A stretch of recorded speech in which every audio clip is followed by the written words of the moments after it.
बुद्धीचा प्रकाशक असणारा मंगलमूर्ती, विद्येची देवता असणारा, आणि आज त्याच्या साक्षीने आपण भाग्यवान आहोत. त्याच्या आशीर्वादाने संतांच्या मांदियाळीमध्ये आपण इथे आहोत. आजी सोनियाचा दिनोवर्ष अमृताचा घनू. माऊलींची ही अवस्था होती. भगवंत पाहिला, सगळीकडे दिसला. अनंत रूपे अनंत वेशे देखील आम्ही त्यासी, बाप रखुमा देवीवरू खूण बाणली तैसी, योगिया दुर्लभ तो म्या देखिला साजणी. कैवल्य साम्राज्याचे चक्रवर्ती असलेले ज्ञानराज, योगियांचा राणा, ज्ञानियांचा राजा, की समाजाने 12व्या शतकामध्ये दिलेल्या सगळ्या निंदेचं विष पचवलं, प्राशन केलं. संन्याशाची पोरं म्हणून विटंबना झाली, पण प्रवरेच्या काठावरती बसावं. आपल्या सगळ्यांना प्रसंग माहितीये, प्रेतयात्रा निघावी आणि त्या सौभाग्य त्या सती जाणाऱ्या स्त्रीला कुणीतरी सांगावं, बाई ग, आयुष्याची यात्रा संपवतीयस, ज्ञानोबांच्या पाया तर पड, नमस्कार कर. म्हणून हिरवा चुडा भरलेली, हिरवा भाळी मळवट परिधान केलेली ती स्त्री ज्ञानोबांच्या पायावरती झुकली. कंकणांचा आवाज झाला आणि अर्धोन्मिलित नेत्र असलेल्या ज्ञानोबांच्या मुखातनं शब्द बाहेर पडले, सौभाग्यवती भव. ती म्हणते, माऊली, हा आशीर्वाद या जन्मा करता की पुढच्या जन्मा करता? माझा पती तिकडं चितेवर आहे, मी सती जायला निघाली, आपण मला सौभाग्यवती भव आशीर्वाद देता. ज्ञानोबांनी उठावं, चितेवर निजवलेल्या त्या व्यक्तीच्या मस्तकावरनं हात फिरवावा. एखाद्या बापाने आपल्या लेकराच्या मस्तकावर हात फिरवावा तसा, एखाद्या आईने आपल्या बाळाच्या मस्तकावर हात फिरवावा तसा, आणि उठ म्हणाले, सच्चिदानंदा, तू सच्चिद आनंद स्वरूप आत्मा आहेस, तुला जाता येणार नाही. झोपेतनं माणूस उठावा तसे उठले आणि मग चमत्कार झाला. नेवाशाच्या मंदिरामध्ये शब्द घुमले माऊलींचे आणि लिहिलं, सच्चिदानंद बाबा आदरे लेखकू झाला. ते नसते तर आज ज्ञानेश्वरी कदाचित तुमच्या माझ्या जवळ आली नसती. एवढे अनंत उपकार ज्ञानोबांचे की आमच्या जीवनातल्या सगळ्या प्रश्नांची उत्तरं आम्हाला या संत वाङ्मयामध्ये मिळतायत. अनेक प्रकारचं वाङ्मय माऊलींनी निर्माण केलंय, संतांनी निर्माण केलंय, आणि ज्ञानोबांच्या वाङ्मयामधला हा एक आगळा वेगळा आणि विलक्षण प्रकार विरहिणी, की जी मराठी साहित्याला दिलेली देण आहे ज्ञानोबांची. त्यानंतर अनेकांनी विरहिण्या लिहिल्या. खानदेशातल्या अलीकडच्या कवी बहिणाबाई, त्यांच्या विरहिण्या प्रसिद्ध आहेत. अनेकांनी विरहिणी नावाचं साहित्य लिहिलं, पण ज्ञानोबांची ही देण आहे मराठी साहित्याला, की गोपी भावामध्ये जाऊन परमेश्वराला आर्त गाऱ्हाणं घालावं, आर्तपणे आळवावं, त्याची याचना करावी, तळमळीने त्याला प्रार्थना करावी, त्याला बोलवावं. पडिले दूर देशी मज आठवे मानसी, मज आठवे मानसी, नको नको हा वियोग, कष्ट होता ते जीवासी. काय सुंदर भाव विरहिणीतनं व्यक्त करावा. विरह शब्दामध्येच अर्थ आहे श्रोते हो. भक्तिप्रेमातली अत्युच्च अवस्था आम्हाला संतांनी दाखवून दिली, की जी स्वतः त्या अवस्थेला पोहोचले होते. आणि तुम्ही आम्ही प्रापंचिक माणसं भरकटलेलो आहोत, आम्हाला ती अवस्था प्राप्त करावी. सेवितो हा रस वाटितो अनेका, या न्यायानी तो ब्रह्मरस, तो ब्रह्म साम्राज्याचा आनंद जो आम्ही अनुभवला, आम्ही चाखला, तो तुम्हाला प्राप्त व्हावा याकरता संतांचं हृदय तळमळलं. बाकी त्यांना इथे येण्याची गरज काय होती हो? माऊली म्हणतात, मागील या जन्मा मुक्त झालो, मी मागच्या जन्मात मुक्त झालोय, आम्हाला इथे येण्याची गरज काय आहे? आम्ही वैकुंठीचे वासी आलो याची कारणासी, बोलिले जे ऋषी साच भावे वर्ताया. आम्ही याकरताच आलो, कारण बुडते हे जन न देखवे डोळा, येतो कळवळा म्हणून या. आणि ज्ञानोबांच्या या ज्ञानोत्तर भक्तीमध्ये म्हणजेच पराभक्तीमध्ये काय काय अनस्युत आहे बघा तुम्ही. ही जी विरहाची अवस्था आहे ना, भक्तिप्रेमातला अत्युच्च अवस्थेचा क्षण आहे, उत्कट अवस्था, ज्यामध्ये पूर्वानुराग आहे, मिलन आहे आणि पुन्हा विरह आहे. या तीन गोष्टी यामध्ये अनस्युत आहेत. भगवंताबद्दल अनुराग निर्माण होण्यापूर्वीची अवस्था, भगवंताची प्राप्ती झाल्यानंतर मिलनाची अवस्था, आणि त्यानंतर भगवंतापासून विरहाची अवस्था. या तीनही अवस्था माऊलींनी अनुभवल्या. खरं तर पूर्वानुराग निर्माण होण्याची किंवा तो प्राप्त होण्याची 4 कारण आहेत श्रोते हो. भगवंताच्या प्रति पूर्वानुराग कसा प्राप्त होईल? त्यातलं पहिलं कारण आहे, भगवंताविषयी अनुराग निर्माण व्हायला आम्हाला पुण्याही लागते बरं का. पूर्व पुण्याईशिवाय आम्ही भगवंताच्या विषयी अनुराग उत्पन्न होऊ शकत नाही, प्रेम निर्माणच होऊ शकत नाही. तुका म्हणे सुलभ साधन गोमटे परी उपतिष्ठे पूर्व पुण्ये जन्मोजन्मी आम्ही बहु पुण्य केले तेव्हा या विठ्ठली कृपा केली जन्मोजन्मी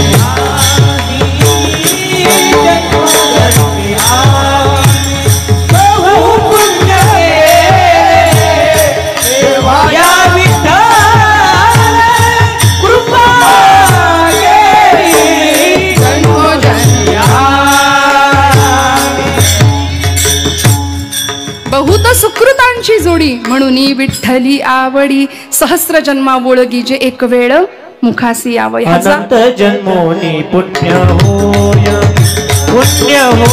अनंत जन्मोनी पुण्य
संचय असावा लागेल, पूर्व पुण्याई असावी लागेल. अनंत जन्मोनी पुण्य होय. या पूर्व पुण्याईने आम्हाला भगवंताचा अनुराग प्राप्त होतो. दुसरं अनुराग प्राप्त होण्याचं कारण आहे परंपरा. आमच्याकडे परंपरा असावी लागेल तर देव आवडेल. देव असाच कसा आवडेल? ज्ञानोबांनी जन्म घ्यावा कुठे? विठ्ठलपंत आणि आई रुक्मिणीच्याच पोटी. तुकोबांनी जन्म घ्यावा बोल्लोबा आणि आई कनकाईच्याच पोटी. म्हणून तर महाराज म्हणतात आमची परंपरा साधी भोळी नाही, साधी सुधी नाही. माझ्या वडिलांची मिराशी गा देवा, तुझी चरण सेवा पांडुरंगा. पांडुरंग परमात्मा सांगतात तुकोबा काहीतरी मागा. काय सामर्थ्य असावं परंपरेने प्राप्त झालेलं? तुकोबराय म्हणतात तुझे चरण गहाण आहेत आमच्या घरी. गाथेतला शब्द आहे महाराजांचा. तू काय मला देणार? तुझे चरण माझ्याकडे गहाण आहेत. आमच्या वडिलांची ऍसेट आहे, संपत्ती आहे. तुझी चरण सेवा करणं म्हणजे मिराशी हा शब्द तुकोबराय वापरतात. ही पूर्व पुण्याई परंपरा, या परंपरेने प्राप्त होणारा अनुराग. तिसरं कारण आहे सत्संगती. संगतीने पूर्वानुराग प्राप्त होतो. जी संगती आपल्याला भागवतामध्ये माहिती आहे, देवर्षी नारदांना प्राप्त झाली. साधूंची संगत झाली. एका सामान्य जीवाचा भक्तीचे आचार्य इथपर्यंतचा प्रभास झाला देवर्षी नारद, आद्य कीर्तनकार. त्यामुळे सत्संगतीनेच आम्हाला भगवंताचा अनुराग प्राप्त होऊ शकतो.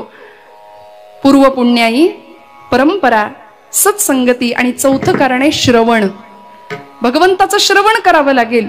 आणि हे श्रवण ज्यांना ज्यांना घडतं त्यांनाच भगवंताविषयी अनुराग प्राप्त होतो. मग हे श्रवण आम्हाला भागवतामधला पुन्हा एकदा दृष्टांत आहे, उदाहरण आहे. जी माया ब्रह्माला प्राप्त करण्याकरता आली होती, जी प्रकृती पुरुषाला मिळवण्याकरता आली होती, ब्रह्म मायेचं मिलन पुन्हा एकदा व्हावं, शिवशक्तीचं मिलन याकरता जी आदी माया रुक्मिणी म्हणून अवतीर्ण झाली होती. भगवान परमात्म्याचं गुणवर्णन फक्त ऐकलं. 7 श्लोकांमध्ये पत्र निर्माण करावं लागलं. श्रुत्वा गुणान भुवन सुंदर शृण्वतांते निर्विश्य कर्ण विवरैर हरतोंग तापम रूपम दृशम दृशिमताम अखिलार्थ लाभम त्वय्यच्युता विशति चित्तम पत्रपम मे. त्या रुक्मिणी आईनी फक्त ऐकलं भगवंताचं गुण, समाधी अवस्था प्राप्त झाली, अनुराग निर्माण झाला.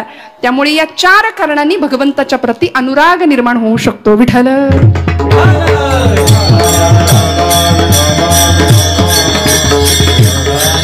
मग एकदा अनुराग निर्माण झाला, प्रेम निर्माण झालं की मग भगवंत येतो भेटायला. मग मिलनाची अवस्था आहे भक्तीमध्ये.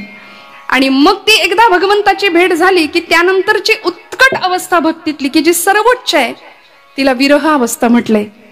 तो वियोग आणि त्या वियोगातली संतांची अवस्था आहे ना. म्हणून ज्ञानोबांनी गोपी भावामध्ये जाऊन ही विरहिणी का लिहिली असावी. गोपींचा भाव उत्कृष्ट अत्युच्च का वाटला ज्ञानोबांना याचं कारण ही चारही कारणं जी आता आपण ऐकली ना ती गोपींकडे होती. गोपींकडे पूर्व पुण्याई होती का? निश्चित होती. रामावतारातल्या त्या सगळ्या ऋषी होत्या म्हणून भगवंताविषयी अनुराग प्राप्त झाला. गोपींकडे पूर्व पुण्याई होती, परंपरा होती का? तर अनंत काळापासून व्रजाच्या भूमीमध्ये भगवंताची प्रतीक्षाच सगळे करतायत, ही परंपरा आहे. तिथे संत संगत होती का? राधेचा संग गोपींना होता. आणि श्रवण गोपींचं श्रवणाबद्दल काय बोलावं. आपण ऐकलं ज्या रुक्मिणी मातेनी फक्त कृष्ण वेणू वाजवतो हे ऐकलं, तिला समाधी लागली. पण त्या गोपी कृष्ण वेणू वाजवताना ऐकत होत्या. वृंदावनी वेणू वाजे, वृंदावनी वेणू,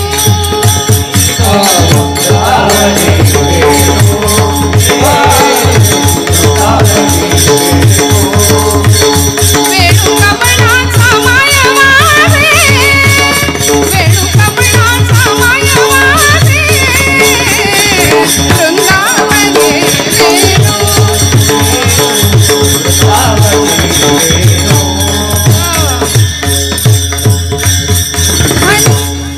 ध्वनी मंजुळ मंजुळ उमटती, वाकी ऋण झुण वाजती. काय अवस्था आहे.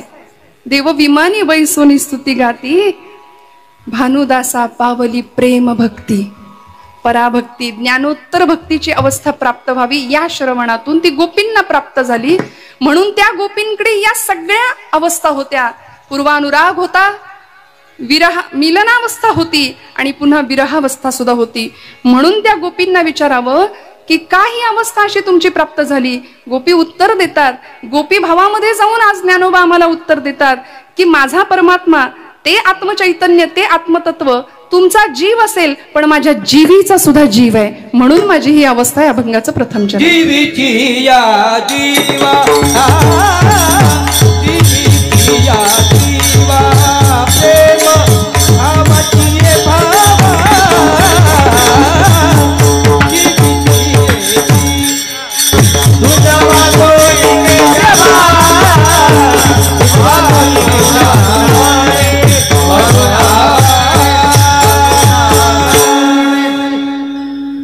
जीवीची या जीवा, प्रेम भावाची या भावा, तुझ वाचुनी केशवा अनुनावडे. एकदा या सगळ्या मंडळींसाठी जोरदार टाळ्या वाजवा श्रोते हो.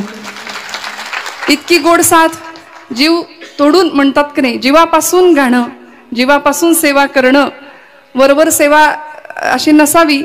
मग बऱ्याचदा 2 तासात 7 आहे की 7.5 आहे असा कधी कधी अनुभव येतो. त्यामुळे अत्यंत माझ्यापेक्षा सगळ्या बाबतीमध्ये आपण सगळी मंडळी आहात. पण गोड प्रमाण, गोड चाली, गोड सेवा. आणि म्हणून हे कीर्तन आहे. हा खेळ नव्हे एकल्याचा. आपण सगळ्यांनी मिळून ही साथ देताय. म्हणून आपली ही सेवा मंगलमूर्तींच्या चरणावर जाणार आहे. महाराजांचं वा वा, मंगलमूर्तींचा प्रसाद आहे. जोरदार टाळ्या वाजवा. किती गोड. अतिशय नादब्रह्माची सेवा उत्तम आहे. मी कीर्तनामध्ये नेहमी बोलते, स्वरब्रह्म, शब्दब्रह्म आणि नादब्रह्म यांचा त्रिवेणी संगम जिथे होतो तेथे साक्षात परब्रह्म साकार होतं. त्यामुळे कर जोडूनी पायी ठेवी तसे माथा, तुका विनवी पंढरीनाथा, रंगी ओढवावी रंग कथा, पुरवी मनोरथा माय बापा. हे मागणं आहे तुकोबरायांचं, हे मागणं आहे संतांचं. आणि ही रंगकथा, ही रंगदेवता निर्माण व्हायला या सगळ्यांचा सक्रिय सहभाग लागतो. कुठेही आक्रमकता नको. आणि आज आपण सगळीकडे पाहतोय या आक्रमकतेने 2 तास आपल्याला पुरतील की नाही असं वाटतं कधी कधी. होईल की नाही कीर्तन पूर्ण. पण आपल्या सगळ्यांचा सहभाग आणि माझा महिला वर्ग, मी या भागाकडे जास्त मला आपुलकी वाटते आपल्या सगळ्यांबद्दल. कारण आपण सगळे अशाच येऊन नाही बसला, घरचं सगळं करून आलात की नाही. म्हणजे बघा ना किती छान. सगळा प्रपंच उत्तम सांभाळून, रांधावाडा, उष्टी काढा, सगळ्यांचं सगळं बघा, सगळ्यांची मनं धरा, सगळ्यांसाठी सगळं करा. एवढं करून कीर्तन ऐकायला या, कीर्तन करायला या. विठ्ठल.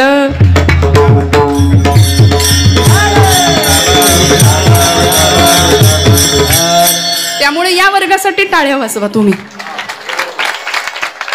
हे सोपं नाही हो. प्रपंच करायचाच सगळं बघायचं आणि मग परमार्थासाठी वेळ द्यायचा.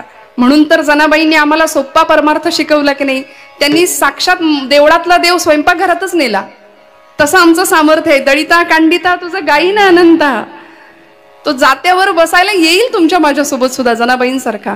म्हणून तो पुरुषार्थ गाजवलाय खऱ्या अर्थी. स्त्री संत असून सुद्धा जनाबाईंचा अध्यात्मातला पुरुषार्थ आहे की त्यांनी देवळातला देव स्वयंपाकघरात नेलाय. म्हणून मला महिला वर्गाचं कायम कौतुक वाटतं की आपल्या सगळ्यांचे सुद्धा मी आशीर्वाद मागणारे परमादरणीय शालिनीताई सुद्धा उपस्थित आहेत की ते कर्तृत्व आम्हाला नाकारून चालत नाही महिलांचं. आज ज्ञानोबांनी स्त्री भावामध्ये जाऊनच ही विरहिणी लिहिली आहे बरं का. गोपी भावामध्ये जाऊनच ही विरहिणी लिहिली आहे. तसं बघायला गेलं तर सगळी सृष्टी ही प्रकृती आहे आणि परमात्मा एकटा पुरुष आहे.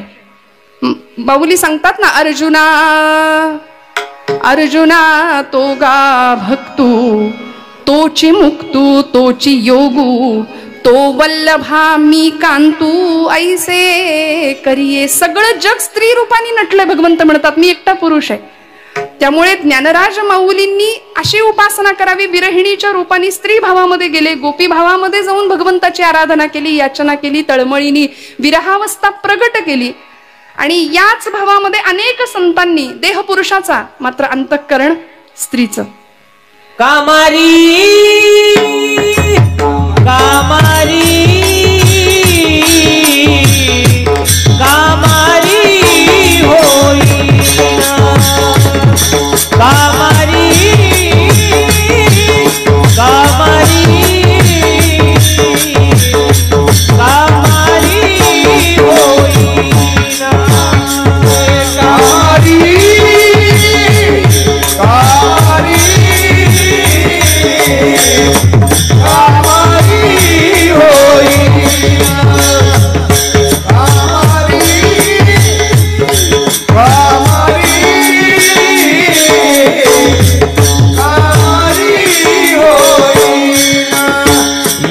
गोपाळाचे घर रिघे नगे बाई रिघे नगे बाई गोपाळाचे घर रिघे नग बाई रिघे नग बाई या गोपाळाचे घर रिघे नगे बाई रिघे नगे बाई गोपाळाचे घर रिघे नग बाई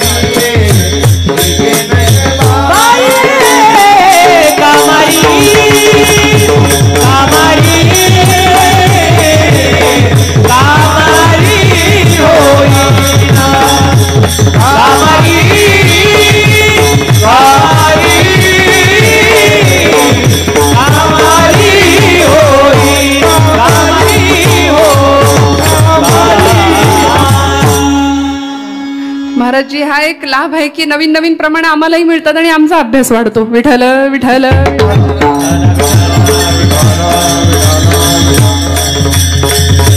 देह पुरुषाचा भाव स्त्रीचा अशी अनेकांनी भक्ती केलेली उदाहरणं आपल्या संत वाङ्मयामध्ये संत चरित्रांमध्ये आहेत. रामकृष्ण परमहंस राधाभावामध्ये भक्ती करायचे कालीमातेची. मधुरा द्वैताचार्य मधुरा संप्रदायाचे अध्वर्यू असलेले गुलाबराव प्रज्ञाचक्षु संतश्रेष्ठ श्री गुलाबराव महाराज अतिशय ज्ञानेश कन्या म्हणवायचे स्वतःला, कृष्ण पत्नी म्हणवायचे स्वतःला. मीराबाई, राधा, चैतन्य महाप्रभू अनेकांनी. आमच्या ब्रह्मचैतन्य गोंदवलेकर महाराजांचे शिष्य गुरु तुकामाई येहळगावच्या राधाभावातली भक्ती आहे, गोपी भाव. आणि असाच स्त्री भावामध्ये परमेश्वराला आपलंसं करणं, विरहावस्था.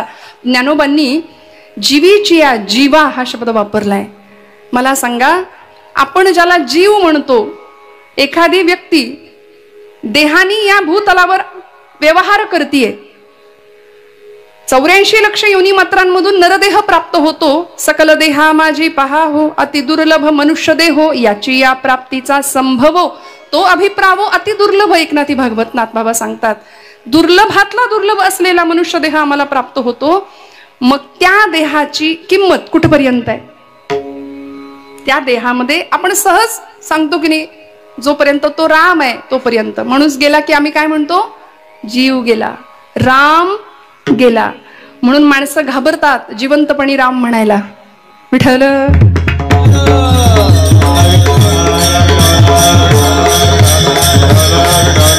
पण आज आमचं भाग्य सुवर्णाक्षरांनी लिहून ठेवावा अशा इतिहासाचे आम्ही साक्षीदार आहोत.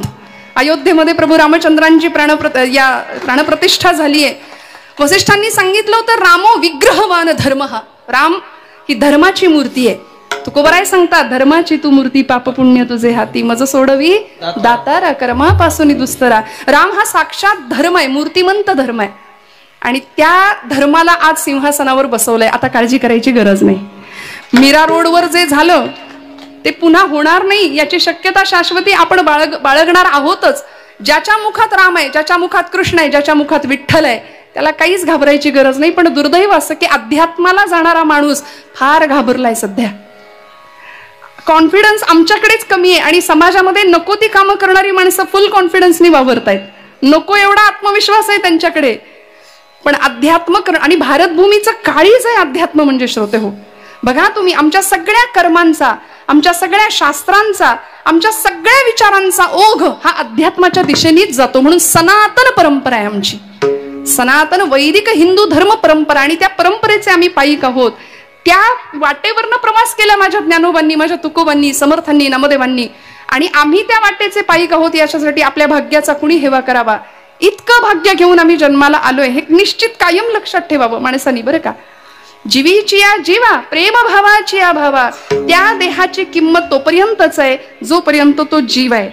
त्याला कुणी प्राणशक्ती म्हणतं, कुणी आत्मशक्ती म्हणतं, कुणी चैतन्य शक्ती म्हणतं. आणि माणूस गेला की आपण म्हणतो राम गेला. लक्षात घेऊया, आहोत तोपर्यंत राम म्हणूया, नाहीतर लवकर तिकडे राम म्हणायची वेळ येईल. प्रतिश्वासम सविश्वासम रामम वद दिने दिने को विश्वास हा पुनश्वास हा आगमिष्यती मानवा. माहिती नाही पुढचा श्वास घ्यायला मिळेल की नाही. खात्री आहे का हो? खरं सांगा, खात्री आहे का? काहीच नाही. वास्तविक 7 दिवसात आम्हाला जायचे. परीक्षितीला सुद्धा 7 दिवसाचाच कालावधी होता. पण मला असं वाटतं की परीक्षितीला ती खात्री तरी होती की माझ्याकडे 7 दिवस आहेत. आपल्याला तीही खात्री नाहीये.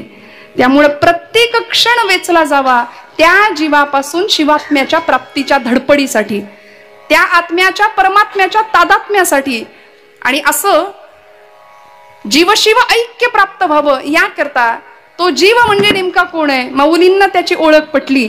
जीवीची या जीवा, प्रेम भावाची या भावा. तू माझ्या प्रेमाचा विषय आहे. त्या चैतन्य शक्तीचा लळा लागला माऊलींना, त्या प्राणशक्तीचा लळा लागला. आणि त्या चैतन्याशी तदाकार होण्याची धडपड सुरू झाली की आता तुझं वाचून केशव आणून आवडे. आता मला काही सुचत नाही, काहीही आवडत नाही दुसरं काही. आचार्यांनी आपल्या एका शिष्याला प्रश्न विचारला होता, जगद्गुरु आद्य शंकराचार्यांनी. ते म्हणाले होते, किंते ज्योतिर्वदस्वहनिरविरिहमे चंद्रदीपादिरात्रौ स्यादेवो भानुदीपादिक परिकलने किं तव ज्योतिरस्मि चक्षुस्तन्मीलने भवति च किं सुतरां धीर्धियः किं प्रकाशे तत्रैवाहं ततस्त्वं तदसि परमकं ज्योतिरस्मि प्रभोहम. प्रश्न विचारला होता, किंते ज्योतिर्वद स्वहनी रविरिहमे. आचार्यांनी शिष्याला प्रश्न विचारला. ऐका बरं, आपण जाग्यात ना सगळे. विठ्ठल विठ्ठल विठ्ठल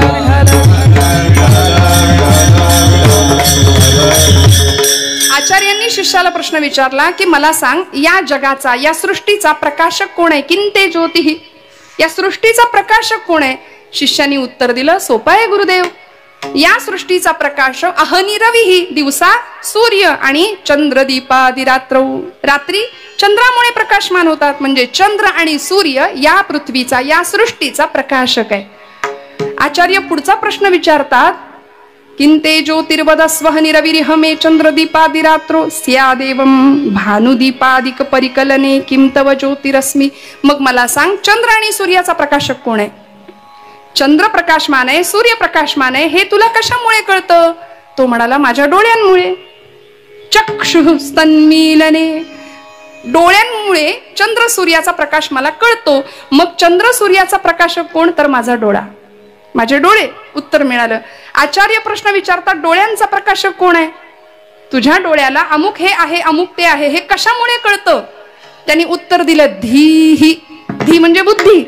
डोळ्यांचा प्रकाशक आहे माझी बुद्धी. माझी बुद्धी मला सांगते हा चंद्र आहे, हा सूर्य आहे, हा प्रकाश आहे.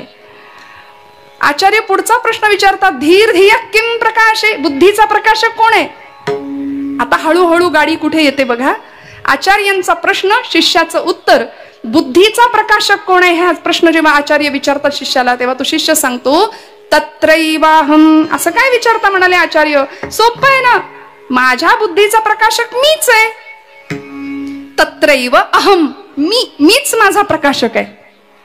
माझ्या बुद्धीला प्रकाश देणारा मीच आहे. आणि वेदांताच्या भाषेमध्ये त्यालाच आचार्य कूटस्थ चैतन्य असं म्हणतात. माऊली या अभंगामध्ये त्याला जीव असं म्हणतायत. विठ्ठल.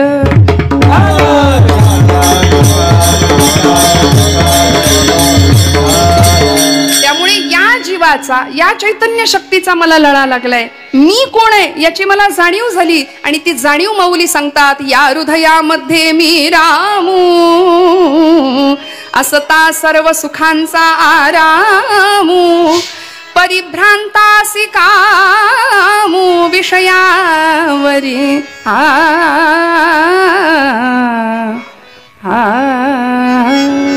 कशाला भ्रांत चित्त व्हायचो?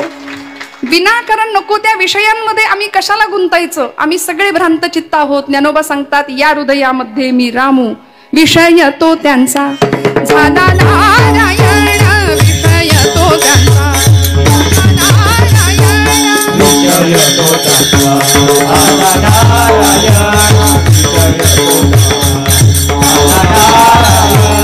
विषय तो त्यांचा झाला नारायण, विषय तो त्यांचा झाला नारायण.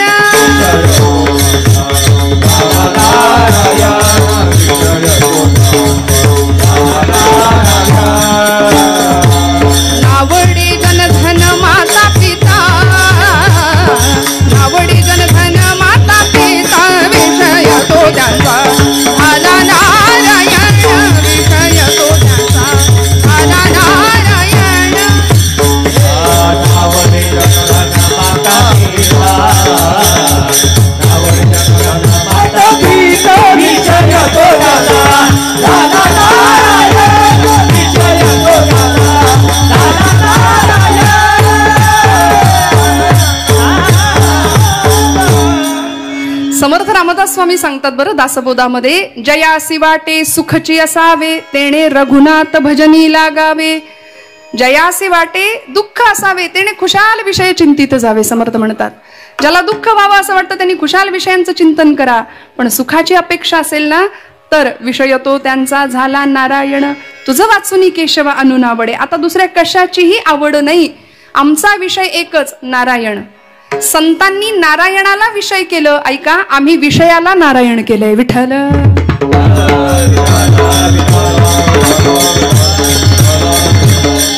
पंचभौतिक विषयांच्या मागे मनुष्य धावतोय आणि एखाद्या वेड्यासारखा आशेच्या मागे आम्ही धावतो ना. आश्चर्यकारक असलेली आशा नावाची शृंखला आम्हाला बंधनाला कारणीभूत ठरते आणि हे बंधन आम्हाला दुःखाला कारणीभूत ठरतं. म्हणून मनुष्य कायम गाऱ्हाणं गातो. बघा तुम्ही, कायम कळणतो आम्ही आयुष्यभर. हे धड नाही, ते धड नाही, याच्यात काही नाही, त्याच्यात काही नाही. एखादा माणूस भेटला प्रापंचिक, काय कसं काय, बरं आहे का म्हणायचं, रडत खडत चाललंय, कसं तरी चाललंय म्हणायचं, बरंच म्हणायचं. काय एवढा नकार आमच्या जीवनामध्ये भरतो? इतकी निगेटिव्हिटी कशामुळे भरते? याचं कारण आम्ही त्या जीवाला ओळखत नाही, त्या चैतन्य शक्तीला आम्ही ओळखू शकत नाही. हृदयामध्ये असलेला राम, त्याच्याशी अनुसंधान ठेवणं ही भक्तीची सिद्धता आहे. आणि अशी भक्ती सिद्ध प्राप्त झाली, तुका म्हणे नवविध भक्ती जाणे तोची सिद्ध. या भक्ती ज्यांनी जाणले ना, तो सिद्धावस्थेला प्राप्त होतो. म्हणून ज्ञानोबा सांगतात की तो माझ्या जीवाचा जीव आहे, त्याच्याशिवाय मला काही आवडत नाही, काही रुचत नाही. अशी आवड भगवंताची प्राप्त व्हावी. पण आहे का हो तुम्हाला मला? आपण आपलं आपलं आत्मपरीक्षण करूया. आमचं असं आहे, प्रपंच आम्ही आवडीने करतो, पण परमार्थ सवडीने करतो. वास्तविक ब्रह्मचैतन्य महाराज म्हणाले उलट झालं पाहिजे. आमचा प्रपंच सवडीने झाला पाहिजे आणि परमार्थ आवडीने झाला पाहिजे. कीर्तनाला येताय का बघू, मूड लागला तर, जमलं तर, वेळ मिळाला तर. अहो वेळच नाही, जगातलं सगळ्यात खोटं वाक्य आहे, मला वेळच नाही. सगळ्यात खोटं वाक्य पटकन बोलून बसतो आपण. आणि खरं सांगू का, इथे कथेला कीर्तनाला येण्याकरता सुद्धा पूर्वपुण्य, आपण मगाशी ऐकलं, अनुराग निर्माण व्हायला पूर्वपुण्याही लागते. काहीतरी आडवं येईल, लाख ठरवू आम्ही आज कीर्तनाला जाऊ, पण काहीतरी अडचण येईल, आमचं कीर्तनाला कथेला जाणं राहून जाईल. ते आमचं पाप आहे बरं का. अचानक पाहुणे तरी येतील, म्हणजे पाहुण्यांना म्हणायचं नाही असं तुम्ही आमचं पाप आहे, पण येतील, काहीतरी तर अडचण निर्माण होईल, पण आम्ही कथेला येऊ शकणार नाही. म्हणून डोंगरे शास्त्रीजी म्हणायचे, कथा के लिए जाने की हमारी औकात क्या है. पहिल्या दिवशी हा शब्द ते वापरायचे, तरी सुद्धा लोक यायचे पुढचे सगळे दिवस. हा अधिकार होता. कथा के लिए जाने की हमारी औकात क्या है, कथा के लिए तो वो जाते हैं जिनको बाके बिहारी बुलाते हैं. तिकडून बोलावणं यावं लागतं. भगवंत बोलावतो तेव्हा आमची पावलं इथे येतात. त्या चैतन्य शक्तीला ओळखावं ही संतांची धारणा आहे. कारण तो स्वयंप्रकाशी आहे. तो प्रकाश अर्थात देव या शब्दाचा अर्थच आहे, दिव हा धातू आहे. दिव म्हणजे प्रकाश. एकदा एका गृहस्थानी सूर्याशी मैत्री केली ना, आणि सूर्याला तो गृहस्थ म्हणाला, अरे सूर्यदेवा, अरे मित्रा, तू माझा मित्र आहे, पण मला तुझा काय उपयोग. मी प्रवासाला निघालो, एका बोगद्यात आमची गाडी गेली आणि त्या टनेल मध्ये सगळा अंधार दिसला रे मला. मग तू माझा मित्र असून मला काय उपयोग त्याचा. सूर्य म्हणाला, ते काय असतं म्हणाला, अंधार म्हणजे काय. तो गृहस्थ सांगतोय, सगळा काळोख होता अरे त्या बोगद्यात. सूर्य म्हणतो, अरे काळोख म्हणजे काय. जो स्वयंप्रकाशी आहे त्याला काळोख काय कळणार. तो गृहस्थ म्हणाला, मित्रा तुला माहिती नाही काळोख, चल म्हणले मी दाखवतो तुला. काळोख बघायचंय, चल तुला घेऊन जातो. त्या सूर्याला घेऊन आला तो मित्र. कुठे आला, हा बोगद्यात आला. सूर्य म्हणतोय, कुठे काळोख. तो गृहस्थ म्हणाला, अरे आत्ता होता काळोख, आत्ता होता, गेला कुठे. तू आलास आणि काळोख गेला. म्हणजे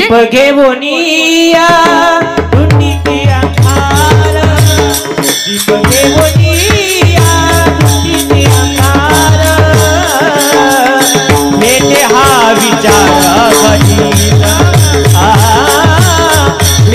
विचार अघटित दीप घेऊनिया धुंडी दिया दीप घेऊनिया धुंडी दिया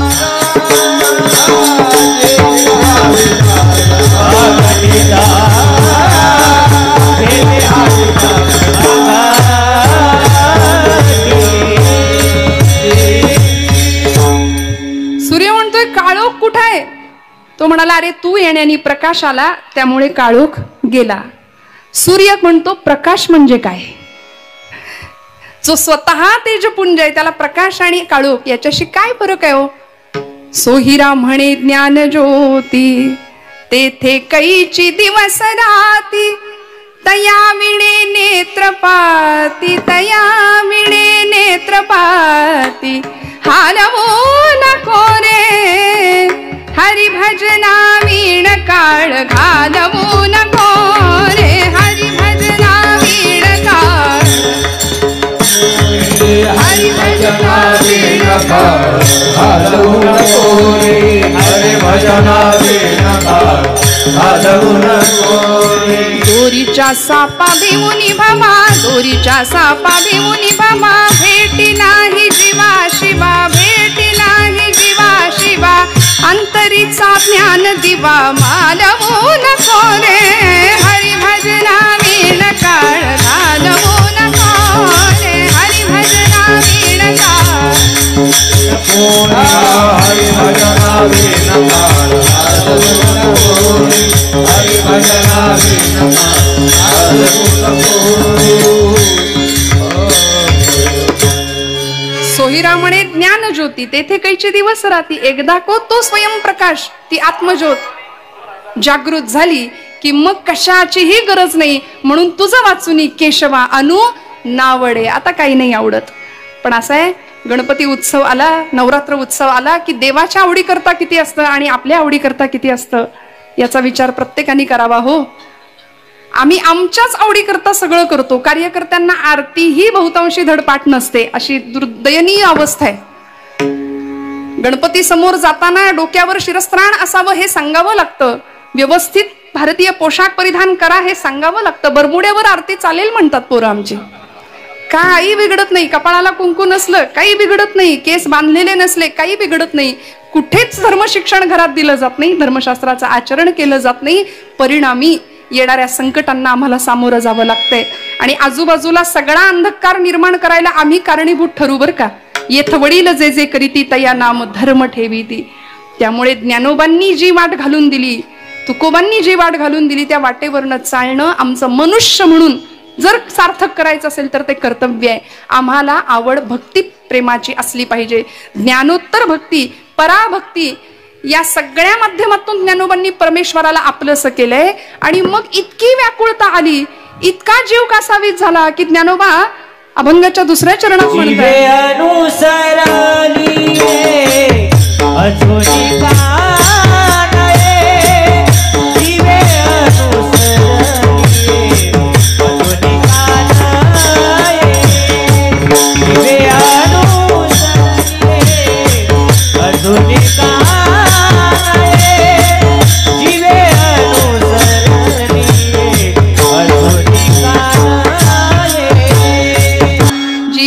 सरलिये अजूनिका नये.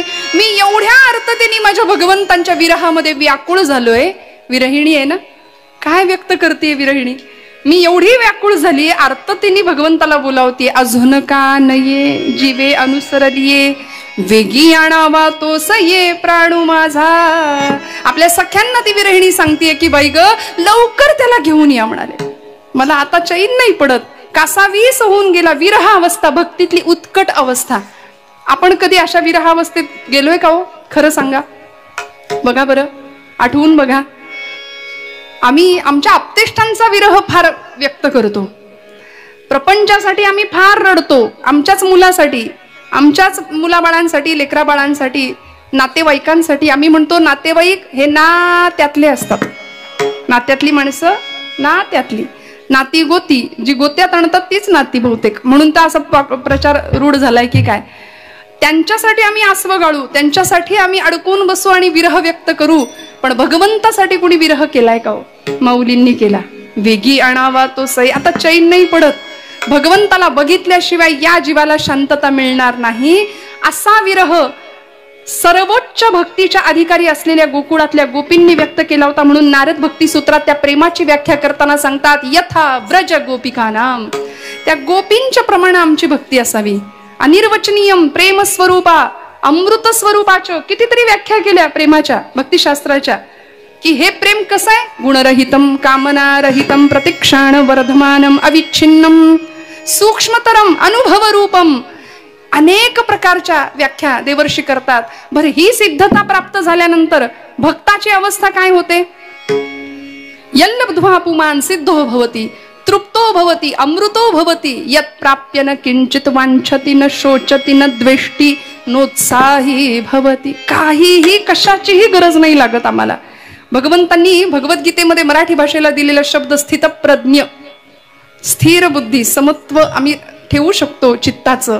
आम्हाला कशाचीही गरज नाही. बस भगवंत समोर आला पाहिजे.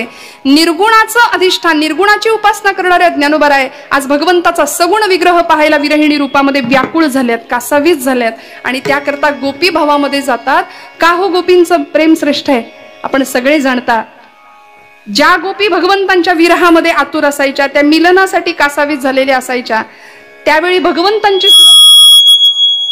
तीच अवस्था असायची बरं भगवंतांची सुद्धा. का?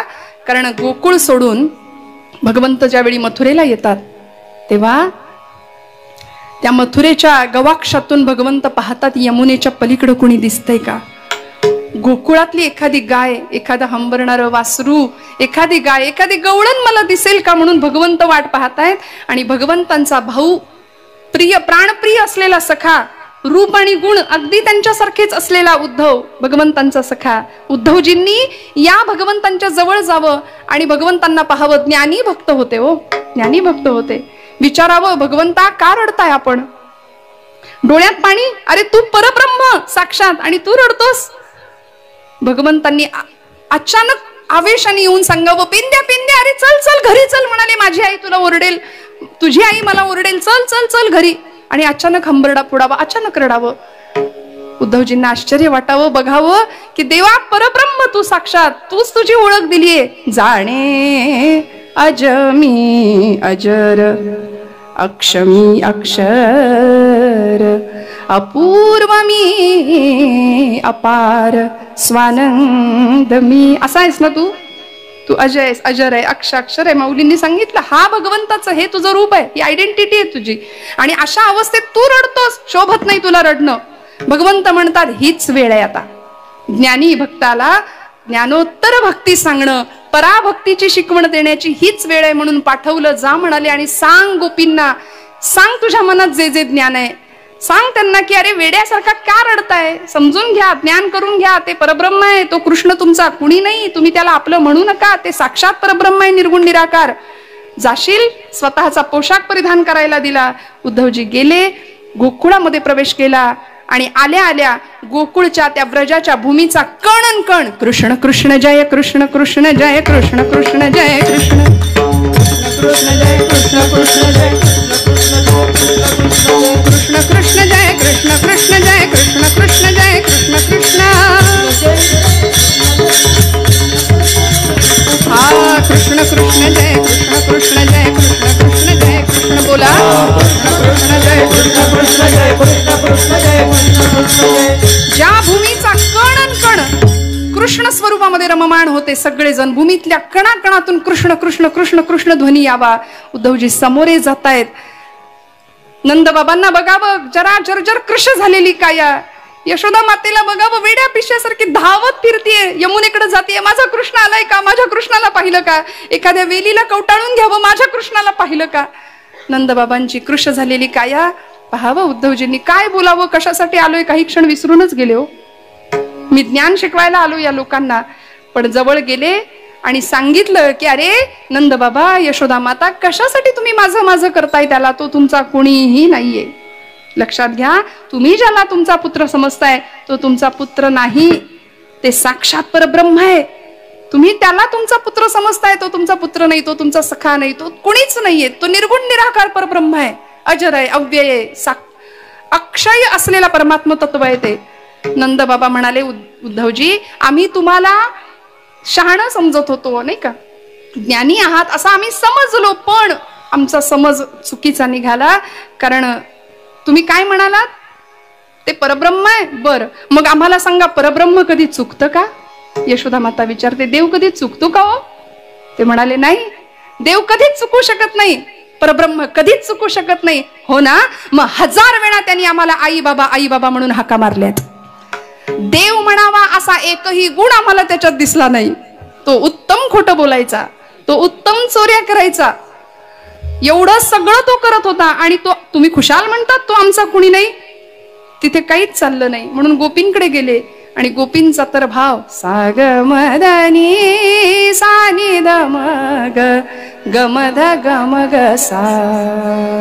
गोपींच्या जवळ यावडी उद्धवांनी गोपींना सांगावं, अगं गोपींनो, वेड्या की काय तुम्ही, काय सारखं कृष्ण कृष्ण करता, त्याला ओळखून घ्या, तो कोण आहे, ते साक्षात चैतन्य तत्व आहे.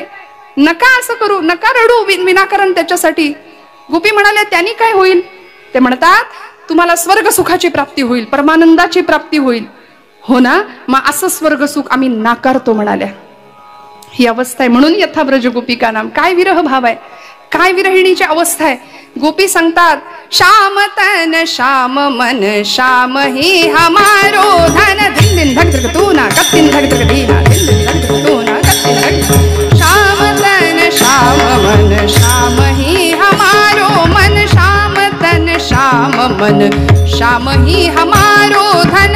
आठों यामुधोजी हमें श्याम से ही काम है, श्याम तन श्याम मन श्याम ही हमारो धन. श्याम तन श्याम मन श्याम ही हमारो धन. श्याम गति श्याम मति श्याम ही है प्राणपति, श्याम गति श्याम मति श्याम ही है प्राणपति. अंधे के सिला करी आधार श्याम नाम है, श्याम मन श्याम तन श्याम ही हमारो धन. उद्धवजी तुम भय बोरे पाती लेकर आए दोरे, सुर जोग कह राखे यह रोम रोम श्याम है. आता इतकं भरलंय अंतःकरण रोम रोम की आता कृष्ण नाही म्हणायला सुद्धा जागा शिल्लक नाही. इतकं आम्ही भगवंत स्वरूप झालो, बस त्याला फक्त एवढं सांगा की आम्ही आनंदात आहोत. ही विरहातली अवस्था आहे. त्याच्याशिवाय व्याकुळणारा जीव. गोपी सांगतात की असा भगवंत अजून काय येत नाही. माऊलींनी हा भाव व्यक्त करावा की तो भगवंत मला कधी भेटेल. श्रोते हो, इतकी वाट तर तुम्हाला मला बघायला कधी जमलीये का? मला खरं सांगा, आपण नैवेद्य समर्पित करतो भगवंताला, पण देव जेवत नाही म्हणून आपण कधी रडलोय का? परमार्थातला उत्तम टप्पा आहे उपासनेचा प्रतीक्षा. वाट बघावी लागेल. पहिला टप्पा आहे प्रयत्न, दुसरा टप्पा आहे प्रतीक्षा, तिसरा टप्पा आहे प्रार्थना आणि चौथा टप्पा आहे प्रसाद. विठ्ठल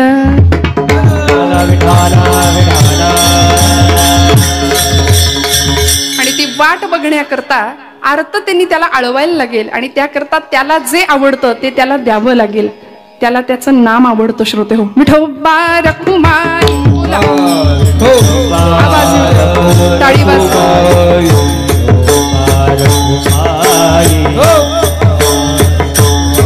हरी विठोबा रखुमाई, हरी हरी हरी जय जय विठोबा रखुमाई, जय विठोबा रखुमाई, जय विठोबा रखुमाई. बोला बोला, टाळी वाजवा, टाळी वाजवा, भजन करा. हरी जय हरी जय विठोबा रखुमाई. बोला बोला बोला. पुंडलिक वरदा हरी विठ्ठल श्री ज्ञानदेव पंढरीनाथ भगवान माऊली ज्ञानेश्वर महाराज जगद्गुरु श्री तुकाराम महाराज मंगलमूर्ती.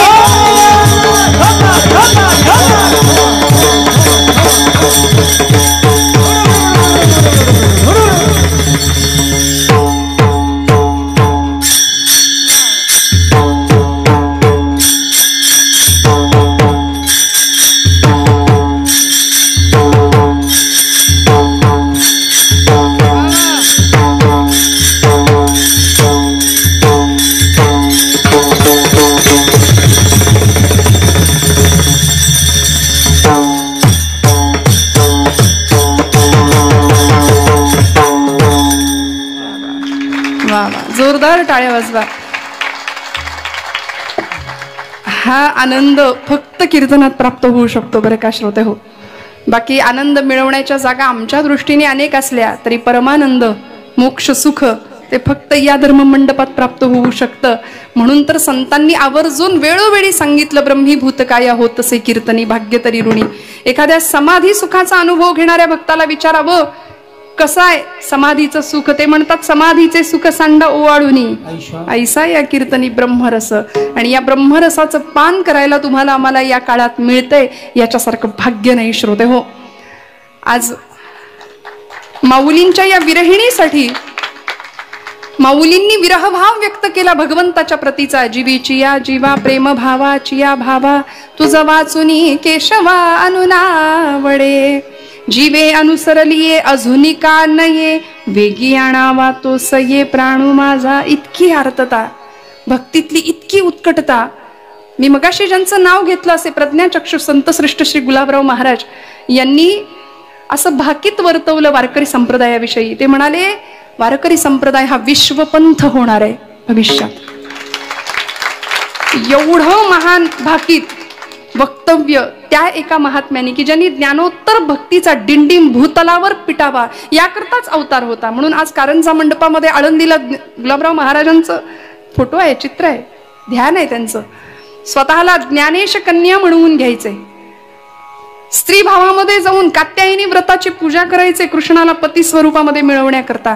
इतकी सुंदर भक्तीची अवस्था गुलाबराव महाराजांची होती. किती आर्तता, किती संवेदना एकरूप झालेल्या असतील ज्ञानोबांच्या. आपण सगळे तो प्रसंग जाणता. एक दृष्टांत सांगून मी पुढे जाणार आहे. लरा पांगारकर नावाचे मुमुक्षु नावाच्या मासिकाचे संपादक होते. जुन्या लोकांना ते नाव माहितीये. गुलाबराव महाराजांची प्रवचनं होती. प्रज्ञाचक्षु गुलाबराव महाराजांची प्रवचनं आळंदीच्या आजोळ घरामध्ये चालू आहेत माऊलींच्या. आणि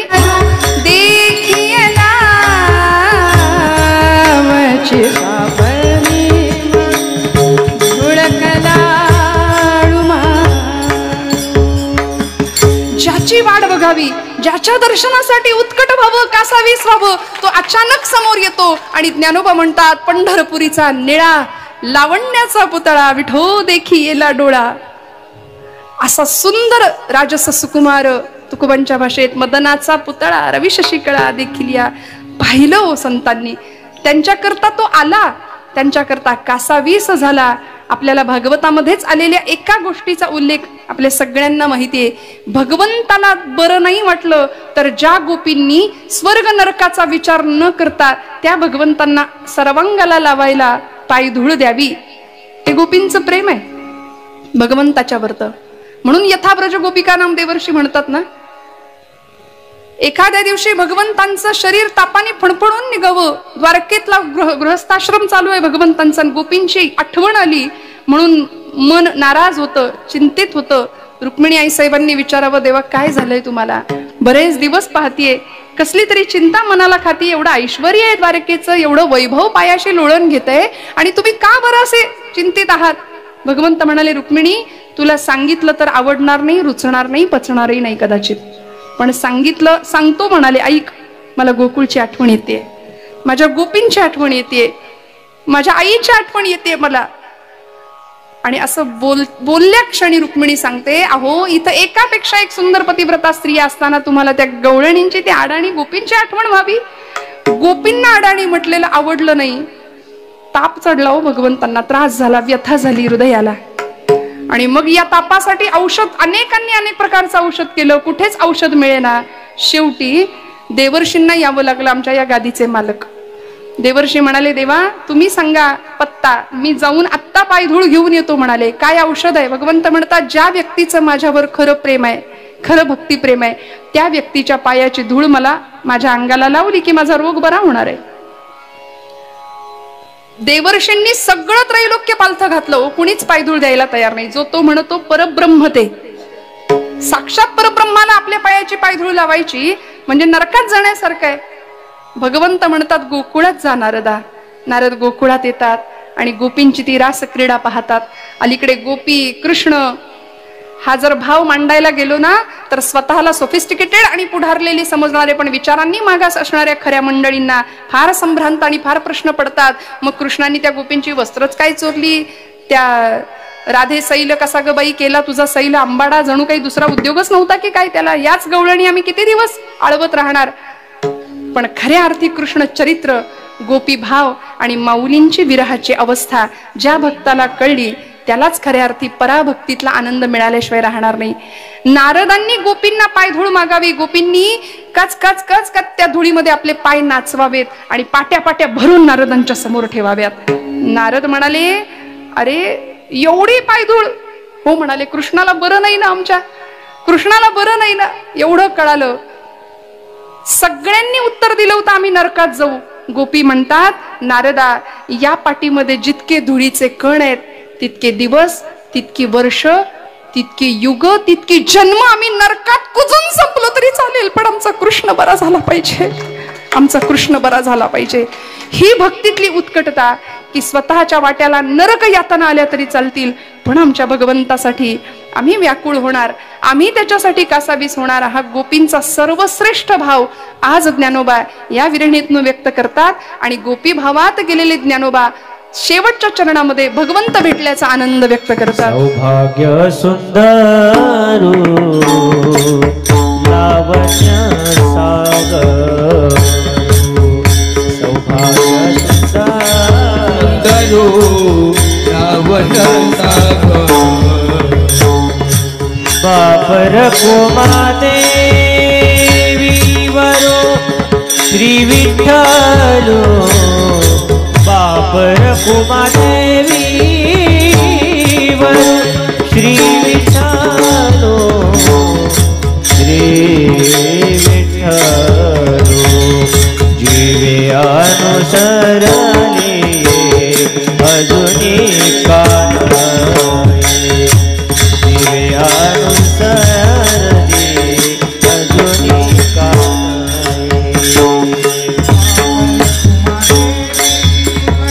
Baby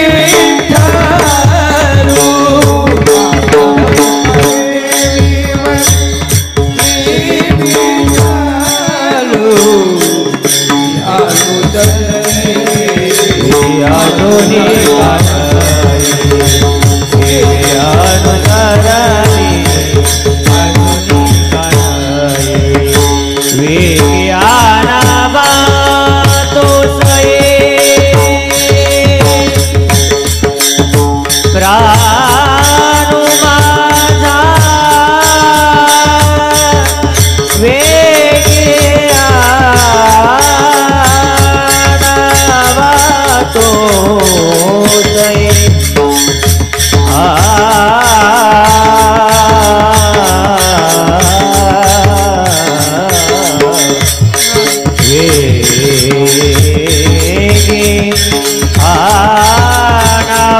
तो सये प्राणो माझा वेगी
आनावा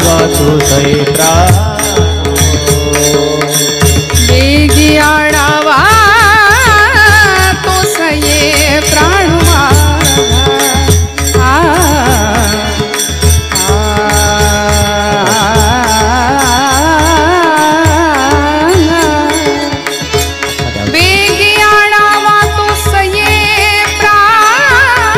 माझा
सौभाग्य सुंदरू लावण्य सागरू बाप रकुमा देवी वरू श्री विठ्ठलू जीवे अनुसरलिये अजूनी का नये। तो सौभाग्य सुंदरू खऱ्या अर्थी भाग्य आणि सौभाग्य। श्रोते हो, आम्ही प्रपंचात आहोत आणि प्रपंचात असून आम्ही परमार्थी आहोत, हे सौभाग्य आहे तुमचं माझं। आणि असं सौभाग्य कायम राहिलं पाहिजे, जे नाथांना मिळालं होतं। प्रपंच आणि परमार्थ दोन्ही साधलं ना। प्रपंच सोडा असं कुणीच नाही सांगितलं। प्रपंच करावा नेटका, फाटका तुटका प्रपंच संतांना सुद्धा मान्य नव्हता हो। उत्तम प्रपंच साधून उत्तम परमार्थ आम्ही करू शकतो. फक्त जीवनाकडे बघण्याचा सकारात्मक दृष्टिकोन, उत्तम नीतियुक्त आचरण आणि आज काळाची गरज असलेलं मर्यादेतलं जीवन. आज आम्ही आजूबाजूला पाहतो, मर्यादेपलीकडचं जीवन आजूबाजूला आम्हाला दिसतंय. अन्याय, अत्याचार, अनाचार, नैराश्य, वैफल्य, त्रास, त्रागा, वैताग सगळ्या समाजामध्ये, कुटुंबामध्ये सध्या हेच आहे की नाही? आजूबाजूला बघा, कुणीच सुखी नाही. प्रत्येक जण एकमेकाला म्हणतो तुमचं काय बरं आहे, तुमचं काय बरं आहे बाबा, तुमचं काय, आपलं काय. मग अशा परिस्थितीमध्ये एक दोन गोष्टी फक्त सांगून जाईन. अंतःकरणाची शुद्धता आणि नीतियुक्त आचरण. या दोन गोष्टी जर तुमच्या माझ्याकडे असतील, एक शुद्ध अंतःकरण आणि आचरण नीतियुक्त, तर माझ्यावर विश्वास ठेवा. मी हात जोडून सांगते, परमेश्वर काटा सुद्धा टोचू न देण्याची जबाबदारी घेतो. इतकं भगवंत आम्हाला सांभाळतो. योगक्षेमम वहाम्यहम त्याचं ब्रीद आहे. मग कशाला काळजी करायची. आज रामप्रभूंच्या प्रतिष्ठापनेनंतर या देशातल्या, समाजातल्या प्रत्येक युवकांनी असा एक संकल्प करावा. प्रत्येकाच्या हातामध्ये जग आहे मोबाईलच्या रूपाने, सगळी माहिती तिथे आहे. वेड लागलं, ऍडिक्ट झालो आम्ही, त्या व्यसनाच्या आहारी गेलो. म्हणजे लहान मुलांना आम्ही दोष देतो तीच नाही, तर आमच्या माता भगिनी सुद्धा रोज दूध उतू जातं की नाही, खरं सांगा, चॅटिंग करताना आहे की नाही होत. सगळ्यांच्या बाबतीत हे आहे. पण मला असं वाटतं एखादी गोष्ट थोडी बाजूला ठेवूया.